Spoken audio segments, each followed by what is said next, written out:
गगनचरप्रवाहपावितस्तरे गलेवलम्ब्यलम्बिताम्बुजङ्घम्भुङ्कपालिकामट्टमट्टमट्टमन्निनादमट्टमर्वयुच्चकारचण्डताण्डवं तनोतु नः शिव शिव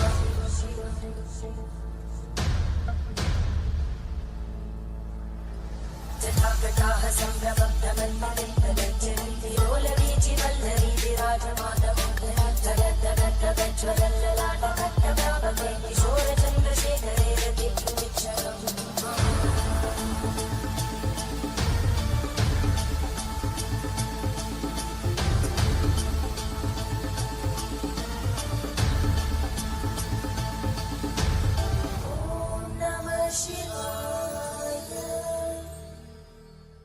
सोमनाथ महादेव, विनाश से विजय तक की महागाथा।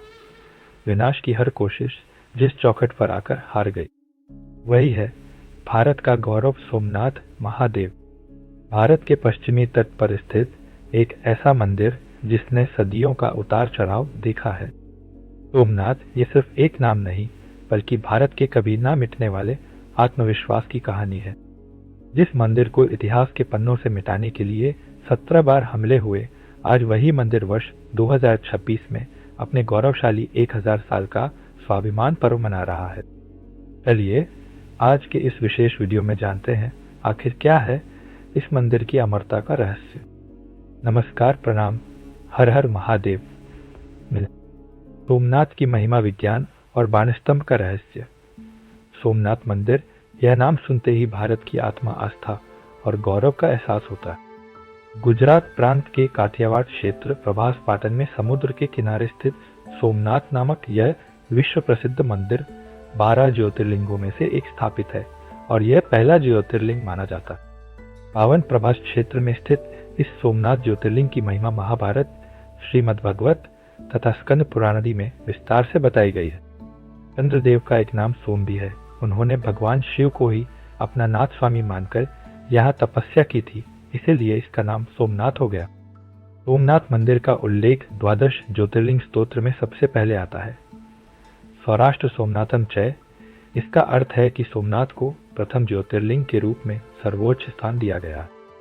धार्मिक मान्यता के अनुसार सोमलिंगम नरो दृष्ट्वा सर्व पापै प्रमुच्यते, अर्थात जो व्यक्ति सोमनाथ शिवलिंग के दर्शन करता है वह पापों से मुक्त होता है, सर्व मनोकामनाएं पूर्ण होती है और मृत्यु के बाद स्वर्ग की प्राप्ति होती है। समुद्र तट पर स्थित यह मंदिर न केवल आध्यात्मिक शक्ति का केंद्र था, बल्कि हजारों साल पुरानी भारतीय सभ्यता, विश्वास और संघर्ष की कहानी भी है।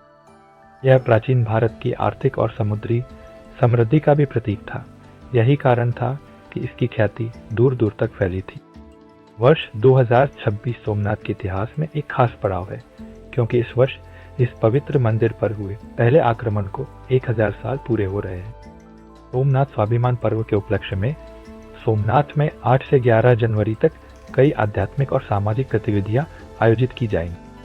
सर्वप्रथम इस मंदिर के उल्लेखानुसार ईसा के पूर्व यह अस्तित्व में था। कहते हैं कि सोमनाथ के मंदिर में शिवलिंग हवा में स्थित था और यह बहुत बड़ा एक कौतूहल का विषय। जानकारों के अनुसार यह वास्तुकला का एक नायाब नमूना था।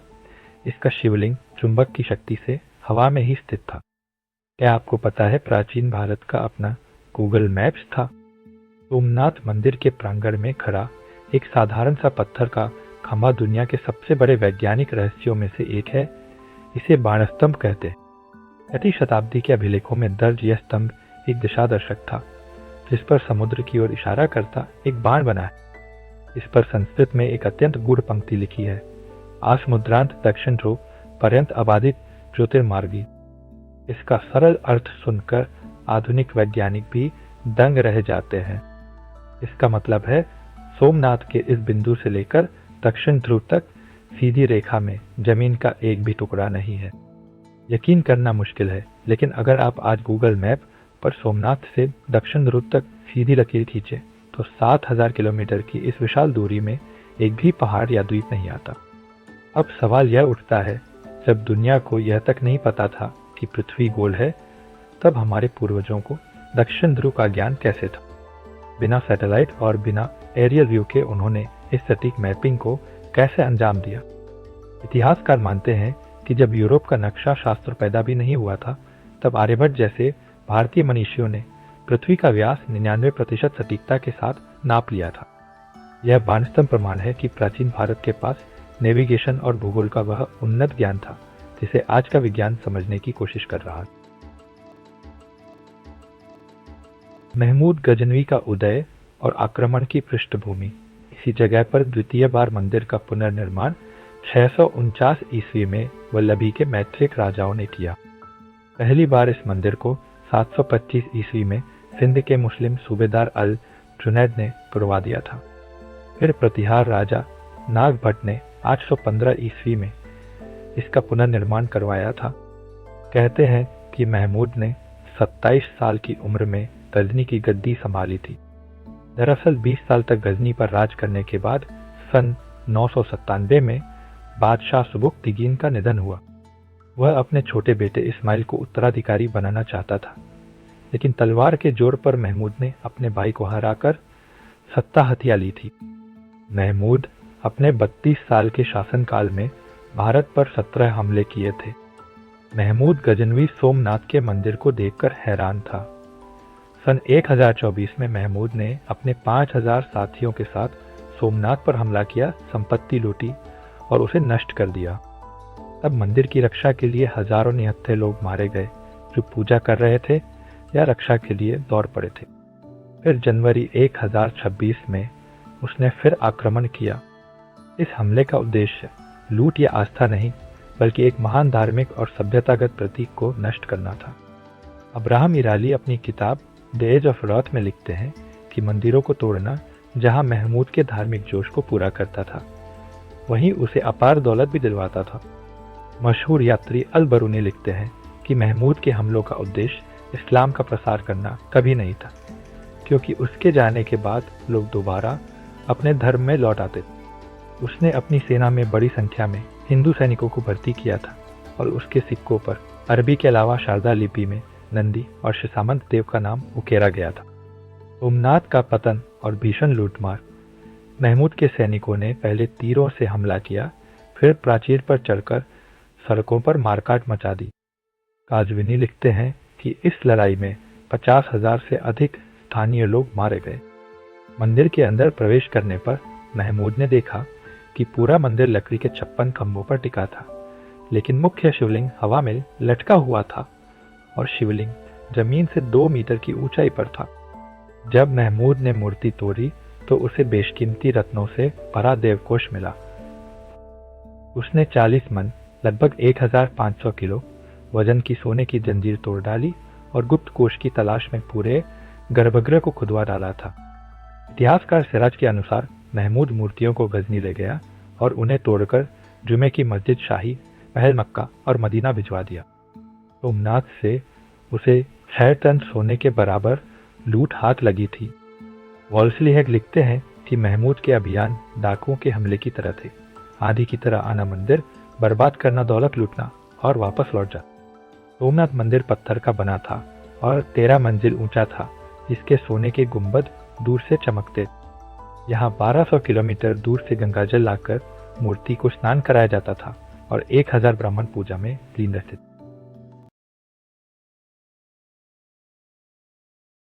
आधुनिक पुनरुद्धार और आज का सोमनाथ। महमूद के बाद पुनर्निर्माण का पहला प्रयास राजा भीम प्रथम ने किया था। 12वीं सदी में मोहम्मद गोरी ने इसे फिर खंडहर बनाया, लेकिन राजा कुमार पाल ने इसे दोबारा खड़ा किया। 18वीं सदी में महारानी अहिल्याबाई ने मंदिर का निर्माण करवाया था। आज़ादी के बाद सरदार वल्लभ भाई पटेल और के.एम. मुंशी ने मंदिर की पुरानी भव्यता को लौटाने की मुहिम शुरू की। सरदार पटेल ने कहा था कि अब यह मंदिर संस्कृति और हमारी एकता का प्रतीक बनेगा। हालांकि 15 दिसंबर 1950 को पटेल का निधन हो गया। इसके बाद नेहरू के वैचारिक मतभेद के बावजूद 11 मई 1951 को राष्ट्रपति डॉक्टर राजेंद्र प्रसाद ने मंदिर का उद्घाटन किया। नेहरू ने इसे धार्मिक पुनरुत्थानवाद कहकर विरोध किया था और इसे सरकारी समारोह मानने से इनकार कर दिया था। के.एम. मुंशी ने सरदार पटेल का पूरा साथ दिया और सोमनाथ पर प्रसिद्ध पुस्तक सोमनाथ द श्राइन इटर्नल लिखी। मुंशी जी के अनुसार भारतीय सभ्यता का विश्वास है कि जो शाश्वत है वह नष्ट नहीं हो सकता। गीता का श्लोक नैनन छिन्दन्ति शस्त्राणि इसी भावना को दर्शाता है। सोमनाथ इसी अमर आत्मा का जीवंत उदाहरण है। पिछले 2 दशकों में प्रधानमंत्री नरेंद्र मोदी के नेतृत्व में सोमनाथ मंदिर एक नए स्वर्णिम युग में प्रवेश कर चुका है। श्री सोमनाथ ट्रस्ट के अध्यक्ष बनने के बाद उन्होंने मंदिर के विकास, संरक्षण और वैश्विक पहचान को नई दिशा दी।